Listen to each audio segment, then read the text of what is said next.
Hi guys, ಇವತ್ತಿನ ಈ ವಿಡಿಯೋಲಿ ತೋರಿಸ್ಕೊಡ್ತಾ ಇದ್ದೀನಿ ಶೇಂಗಾ ಹೋಳಿಗೆ. ತುಂಬಾ ಒಳ್ಳೆ ರೆಸಿಪಿ. ಯಾವುದಾದ್ರೂ ಹಬ್ಬ ಬಂತು ಅಂದರೆ ಈ ಥರ ಸ್ವೀಟ್ ಮಾಡ್ಕೊಂಡು ತಿನ್ನೋದ್ರು ತುಂಬಾ ಒಳ್ಳೆಯದು. ಹೆಲ್ತ್ ಪರವಾಗಿ ಕೂಡ ತುಂಬಾ ಬೆನಿಫಿಟ್ಸ್ ಇದೆ. ಎನರ್ಜಿನ ಬೂಸ್ಟ್ ಮಾಡುತ್ತೆ. ಹಾಗೆ ಜಾಗ್ರಿ ಹಾಕಿ ಮಾಡೋದ್ರಿಂದ, ಇದರಲ್ಲಿ ಬೆಲ್ಲ ಹಾಕಿ ಮಾಡೋದ್ರಿಂದ ತುಂಬಾ ಹೆಲ್ತ್ ಬೆನಿಫಿಟ್ಸ್ ಇದೆ. ಸೊ ಬನ್ನಿ ಯಾವ ಥರ ಮಾಡೋದು ಅಂತ ನೋಡೋಣ. Welcome to my channel Sangeetha ಸಮಾಚಾರ. ನೀವು ನೋಡ್ಬೋದು ತುಂಬ ಯಮ್ಮಿಯಾಗಿ ಬಂದಿತ್ತು, ತುಂಬ ಟೇಸ್ಟಿಯಾಗಿ ಬಂದಿತ್ತು ಈ ಹೋಳಿಗೆ. ಇದೇ ಥರ ಹೋಳಿಗೆ ಮಾಡೋದು ಯಾವ ಥರ ಅಂತ ವಿಧಾನ ನೀವು ನೋಡ್ಕೋಬೋದು. ಸೊ ನಾನಿಲ್ಲಿ ಕರೆಕ್ಟ್ ಮೆಷರ್ಮೆಂಟು ಎಷ್ಟು ತೊಗೊಂಡ್ರೆ ಎಷ್ಟು ಕರೆಕ್ಟಾಗಿ ಆಗುತ್ತೆ ಅಂತ ತೋರಿಸ್ಕೊಡ್ತಾ ಇದ್ದೀನಿ.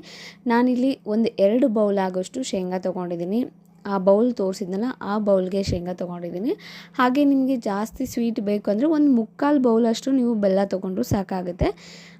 ಹಾಗೆ ನಾನಿಲ್ಲಿ ಪ್ರಿಪೇರ್ ಮಾಡಲಿಕ್ಕೆ ಮೈದಾ ಹಿಟ್ಟು ತೊಗೊಂಡಿದ್ದೀನಿ. ಆ ಕಪ್ಪು ತೋರಿಸಿದ್ನಲ್ಲ, ಆ ಬೌಲಷ್ಟೇ ಸೇಮ್ ನಾನು ಮೈದಾ ಹಿಟ್ಟು ತೊಗೊಂಡು ಮಾಡ್ತಾಯಿದ್ದೀನಿ. ಇಷ್ಟೇ ಬೌಲಲ್ಲೇ ಮಾಡ್ತಾಯಿದ್ದೀನಿ. ಇಷ್ಟರಲ್ಲಿ ನಾವು ಒಂದು 10ರಿಂದ 12 ಆದರೂ ಹೋಳಿಗೆ ಮಾಡ್ಬೋದು. ಸೊ ಈ ಮೈದಾ ಹಿಟ್ಟನ್ನ ಸ್ವಲ್ಪ ನಾನು ನೀರು ಹಾಕಿಬಿಟ್ಟು, ಹಾಗೆ ಸ್ವಲ್ಪ ಉಪ್ಪು ಬೇಕಂದರೆ ಆ್ಯಡ್ ಮಾಡಿ ಚೆನ್ನಾಗಿ ನಾದ್ಕೊಳ್ಳಿ. ಇದಕ್ಕೆ ನಾವು ಯಾವುದೇ ಥರ ಆಯಿಲ್ ಹಾಕಿಬಿಟ್ಟು ಮಿರ್ಚಿಡೋದು, ಈ ಥರ ನಾರ್ಮಲ್ ಬೇಳೆ ಹೋಳಿಗೆ ಮಾಡ್ತೀವಲ್ಲ ಆ ಥರ ಏನಿಲ್ಲ. ಇದು ಡ್ರೈ ಆಗಿ ನಾವು ಪೂರಿ ಲಟ್ಟಿಸ್ತೀವಲ್ಲ ಆ ಥರ ಮಾಡ್ಕೊಳ್ಳೋದು ಅಷ್ಟೇ. ಸ್ವಲ್ಪ ಬೇಕಾದರೆ ಮೇಲ್ಗಡೆ ಆಯಿಲ್ ಹಾಕಿ ಎತ್ತಿಟ್ಕೊಬೋದು ನೀವು.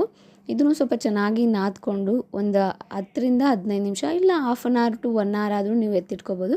ತುಂಬ ಚೆನ್ನಾಗಿ ಬರುತ್ತೆ. ಹಾಗೆ ಅಷ್ಟರಲ್ಲೇ ನಾವು ಸೈಡಲ್ಲಿ ಏನು ಶೇಂಗಾ ತೊಗೊಂಡಿದ್ದೀವಿ ಅದನ್ನು ಕೂಡ ಫ್ರೈ ಮಾಡ್ಕೊಂಡ್ಬಿಡ್ತೀವಿ.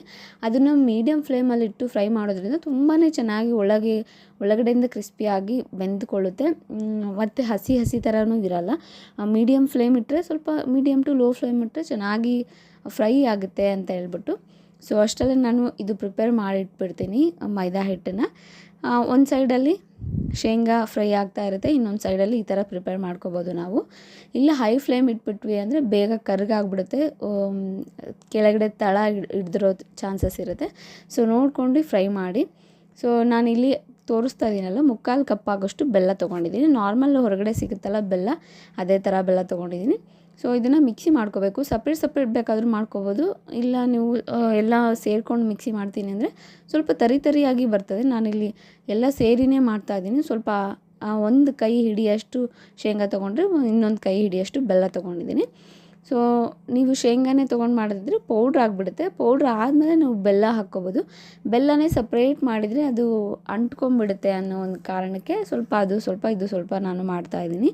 ಈ ಥರ ಮಾಡೋದ್ರಿಂದ ಸ್ವಲ್ಪ ಶೇಂಗಾ ಅನ್ನೋದು ಬೇಗ ತರಿ ಅಂತ ಅನ್ನಿಸ್ತದೆ, ಬೇಗ ಚಿಕ್ಕದಾಗಿ ನೈಸಾಗಿ ಪೌಡ್ರ್ ಆಗೋಲ್ಲ. ಸೊ ನನಗೆ ಇಷ್ಟ ಆದಮೇಲೆ ನಾನಿಲ್ಲಿ ಏನೇನು ಉಳ್ಕೊಂಡಿದೆ ಶೇಂಗಾ, ದಪ್ಪ ಶೇಂಗಾಗಳೆಲ್ಲ ತೆಗೆದಿಟ್ಕೊಂಡ್ಬಿಡ್ತೀನಿ. ಏನಕ್ಕಂದರೆ ಅದು ಲಟ್ಟಿಸ್ಬೇಕಾದ್ರೆ ಅಡ್ಡಡ್ಡ ಬಂದು ಇದಾಗ್ಬಿಡುತ್ತೆ. ಸೊ ಹಾಗಾಗಿ ಇಷ್ಟು ಆದಮೇಲೆ ಒಂದೇ 1 ಸ್ಪೂನ್ ಆಗೋಷ್ಟು ನೀರು ಹಾಕ್ಬಿಟ್ಟು ಕಲಿಸ್ಕೊಂಡು ಈ ಥರ ಉಂಡೆ ಮಾಡ್ಕೊಳ್ಳಿ. ನೀವು ನೋಡ್ಬೋದು, ಅಂದರೆ ಸ್ವಲ್ಪ ನೀರು ಹಾಕಿಬಿಟ್ಟು ಎತ್ತಿಟ್ರೆ ತುಂಬ ಚೆನ್ನಾಗಿ ಬರುತ್ತೆ. ಸ್ವಲ್ಪ ಅದರಲ್ಲಿರುವಂಥ ಶೇಂಗಾಲಿರುವಂಥ ಆಯಿಲ್ನ ಬಿಟ್ಕೊಂಡು ಸ್ವಲ್ಪ ಕೈಗೆ ಅಂಟ್ಕೊಳ್ಳಲ್ಲ ಅದು ಎಣ್ಣೆ ಅನ್ನೋದು. ಸೊ ಆ ಥರ ಬಂದಾದಮೇಲೆ ನಾವು ಈ ಥರ ರೌಂಡ್ ಮಾಡಿ ಎತ್ತಿಟ್ಕೊಂಡ್ರೆ ಚೆನ್ನಾಗಾಗುತ್ತೆ. ಇದಾದಮೇಲೆ ಒಂದು ಪೂರಿ ಸೈಜ್ ಆಗೋಷ್ಟು ನಾವೇನು ಪ್ರಿಪೇರ್ ಮಾಡಿಟ್ಕೊಂಡಿರ್ತೀವಿ ಮೈದಾ ಹಿಟ್ಟನ್ನು ಲಟ್ಟಿಸ್ಕೊಂಡು, ಅದಾದಮೇಲೆ ಈ ಉಂಡೆ ತೊಗೊಂಡು ಈ ಥರ ಹೋಳಿಗೆ ಯಾವ ಥರ ಮಾಡ್ತೀವಿ ಈ ಥರ ಮಾಡಿಕೊಂಡು ಮೇಲೆ ಬಂದಿರೋಂಥ ಎಕ್ಸ್ಟ್ರಾ ಮೈದಾ ಹಿಟ್ಟು ಏನಿದೆ ಅದನ್ನು ತೆಗೆದ್ಬಿಟ್ಟು ಸುಮ್ಮನೆ ಲಟ್ಟಿಸ್ಕೊಳೋದು ಅಷ್ಟೇ. ಮೈದಾ ಹಿಟ್ಟು ಹಾಕಿಬಿಟ್ಟು ಲಟ್ಟಿಸ್ಕೊಳ್ಳೋದು ಅಷ್ಟೇ, ಇನ್ನೇನಿಲ್ಲ. ಅಂದರೆ ಇದಕ್ಕೆ ಆಯಿಲ್ ಬೇಕು, ಫ್ರೈ ಮಾಡಲಿಕ್ಕೆ ಆಯಿಲ್ ಬೇಕು, ಇಲ್ಲ ಆಯಿಲಲ್ಲೇ ತಟ್ಟಬೇಕು, ಬನಾನಾ ಲೀಫ್ ಮೇಲೇ ತಟ್ಟಬೇಕು ಅಂತ ಏನಿಲ್ಲ. ಈ ಥರ ಚಪಾತಿ ಮಾಡ್ತೀವಲ್ಲ ಅದರಲ್ಲೇ ಹಿಟ್ಟು ಹಾಕ್ಬಿಟ್ಟು ಈ ಥರ ಮಾಡಿಕೊಂಡ್ರೆ ತುಂಬಾ ಚೆನ್ನಾಗಿ ಬರುತ್ತೆ. ಹಾಗೆ ಶೇಂಗಾ ಹೋಳಿಗೆ ಭಾಳಷ್ಟು ಜನ ಆಯಿಲ್ ಆಗಲಿ ಗೀ ಆಗಲಿ ಯೂಸ್ ಮಾಡಲ್ಲ, ಹಾಗೆ ನಾರ್ಮಲಾಗಿ ಫ್ರೈ ಮಾಡ್ತಾರೆ, ಡ್ರೈ ಫ್ರೈ ಮಾಡ್ತಾರೆ. ಅದು ಕೂಡ ತುಂಬ ಟೇಸ್ಟ್ ಚೆನ್ನಾಗಿ ಬರುತ್ತೆ. ನಾನಿಲ್ಲಿ ಸ್ವಲ್ಪ ಗೀ ಆ್ಯಡ್ ಮಾಡಿ ಮಾಡ್ತಾಯಿದ್ದೀನಿ. ಸ್ವಲ್ಪ ಟೇಸ್ಟ್ ಚೆನ್ನಾಗಿ ಬರುತ್ತೆ ಅಂತ ಹೇಳ್ಬಿಟ್ಟು ಘಮ ಅಂತ ಬರುತ್ತೆ. ಸೊ ನೀವು ನೋಡ್ಬೋದು ಎಷ್ಟು ಚಿಕ್ಕದಾಗಿ ಮಾಡಿದ್ದೀನಿ ನಾನು, ಎಷ್ಟು ತೆಳ್ಳಗೆ ಮಾಡಿದ್ದೀನಿ. ನಿಮ್ಗೆ ಎಷ್ಟು ತೆಳ್ಳಗಾಗುತ್ತೋ, ಎಷ್ಟು ತೆಳ್ಳಗೆ ಮಾಡೋಕ್ಕೆ ಸಾಧ್ಯ ಆಗುತ್ತೋ ಅಷ್ಟು ತೆಳ್ಳಗೂ ಮಾಡ್ಕೋಬೋದು ನೀವು. ಹಾಗೆ ನೀವು ಫ್ರೈ ಮಾಡಬೇಕಾದ್ರೂ ಕೂಡ ಮೀಡಿಯಮ್ ಟು ಲೋ ಫ್ಲೇಮ್ ಇಟ್ಕೊಂಡೇ ಮಾಡಬೇಕಾಗುತ್ತೆ. ಹೈ ಫ್ಲೇಮ್ ಇಟ್ಬಿಟ್ರೆ ಅದರಲ್ಲಿರುವಂಥ ಬೆಲ್ಲ ಎಲ್ಲ ಕರಗಿಬಿಟ್ಟು ಮತ್ತು ನೀರೆಲ್ಲ ಬಿಟ್ಕೊಂಡು ಅಂಟು ಥರ ಸ್ಟಾರ್ಟ್ ಆಗಿಬಿಡುತ್ತೆ. ಸೊ ಅದನ್ನು ನೀವು ನೋಡ್ಕೋಬೇಕಾದ್ರೆ ಫ್ರೈ ಮಾಡಬೇಕಾದ್ರೆ ಚೆನ್ನಾಗಿ ನೋಡಿಕೊಂಡು ಫ್ರೈ ಮಾಡಬೇಕಾಗುತ್ತೆ. ಇದು ಒಂಥರ ಸ್ಮೆಲ್ ತುಂಬಾ ಚೆನ್ನಾಗಿ ಬರುತ್ತೆ ಫ್ರೈ ಮಾಡ್ಬೇಕಾದ್ರೆ. ಘಮ ಘಮ ಅಂತ ಮನೆ ಫುಲ್ ಹರಡ್ಕೊಂಬಿಟ್ಟಿರುತ್ತೆ. ತುಂಬ ಟೇಸ್ಟ್ ಚೆನ್ನಾಗಾಗುತ್ತೆ ಅಂತಲೇ ಹೇಳ್ಬೋದು. ಹೆಲ್ತ್ ವೈಸ್ ಕೂಡ ತುಂಬಾ ಒಳ್ಳೆಯದು. ಪ್ರೆಗ್ನೆಂಟ್ ಇರೋರಿಗೆ, ಬಾಣಂತನದಲ್ಲಿರೋರಿಗೆ ಒಳ್ಳೆ ಹೆಲ್ದಿ ಫುಡ್ ಅಂತಲೇ ಹೇಳ್ಬೋದು. ಇದು ಎವ್ರಿ ಡೇ ಮಾಡೋಕ್ಕಾಗಲ್ಲ, ಯಾವಾಗಾದರೂ ಒಂದು ಸಲ ಹಬ್ಬ ಏನಾದರೂ ಇದ್ದಾಗ ಈ ಥರ ಮಾಡ್ಕೊಂಡಿರ್ಬೋದು.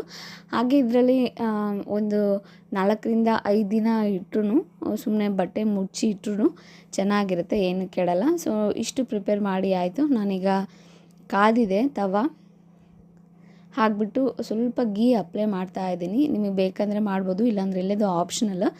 ನಾನು ಮಾಡ್ತಾ ಇದ್ದೀನಿ ಇಲ್ಲಿ. ಸೊ ಸ್ವಲ್ಪ ಸ್ಮೆಲ್ ಚೆನ್ನಾಗಿ ಬರುತ್ತೆ, ಘಮ ಘಮ ಅಂತ ಬರುತ್ತೆ ಅಂತ ಹೇಳ್ಬಿಟ್ಟು.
ಸೊ ನೋಡಿದ್ರಲ್ಲ ಶೇಂಗಾ ಹೋಳಿಗೆ ಯಾವ ಥರ ಮಾಡ್ಬೋದು ಅಂತೇಳಿ. ಫಸ್ಟ್ ಟೈಮ್ ಮಾಡೋರು ಕೂಡ ತುಂಬ ಈಸಿಯಾಗಿ ಮಾಡ್ಕೋಬೋದು.